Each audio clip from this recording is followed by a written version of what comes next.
ఈ 2024 సంవత్సరంలో మీరు చిక్మంగళూరు 3 డేస్ ట్రిప్ కేవలం 6,000 రూపాయలు ఎలా కంప్లీట్ చేయొచ్చో ఈ వీడియోలో చెప్తాను. ముందైతే సేవ్ చేసుకోండి మా బ్రోస్. డే 1 మీరు ఉంటున్న ప్లేస్ నుంచి బెంగళూరుకి ట్రైన్ తీసుకోండి. బెంగళూరు నుండి చిక్మంగళూరుకి కేఎస్ఆర్టీసీ బస్సెస్ చాలానే ఉంటాయి.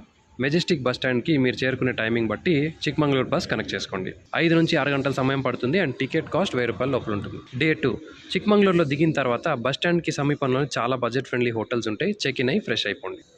బ్రేక్ఫాస్ట్ చేసిన తర్వాత బస్ స్టాండ్ పక్కనే ఉన్న ట్యాక్సీ స్టాండ్ నుంచి ఒక ఫుల్ డే ట్యాక్సీ హైర్ చేసుకోండి. చిక్మంగళూరులోని famous places like Mullayanagiri hills, Baba Budangiri hills, Manikyadhara falls, Jhari falls, Siri resort and other ప్లేసెస్ని కవర్ చేస్తారు. 2500 రూపీస్ దాకా ఛార్జ్ చేస్తారు for 4 members. Day 3 morning room checkout చేసేసుకొని Chikmagalur to Hebbe falls and Kemmangundi ట్రిప్కి వెళ్ళండి. ఫుల్ డే పడుతుంది అండ్ మస్తుగా ఎంజాయ్ చేస్తారు మా బ్రోస్. ఈవినింగ్ రిటర్న్ చిక్మంగళూరు చేరుకొని నైట్ మీ రిటర్న్ జర్నీ అనేది కంప్లీట్ చేయొచ్చు. ఫుల్ టూర్ ప్లాన్ వీడియోస్ మన యూట్యూబ్ ఛానల్లో ఉంటాయి, చెక్ చేసేయండి అండ్ ఇన్స్టాగ్రామ్లో ఫాలో అయిపోండి for more such travel videos.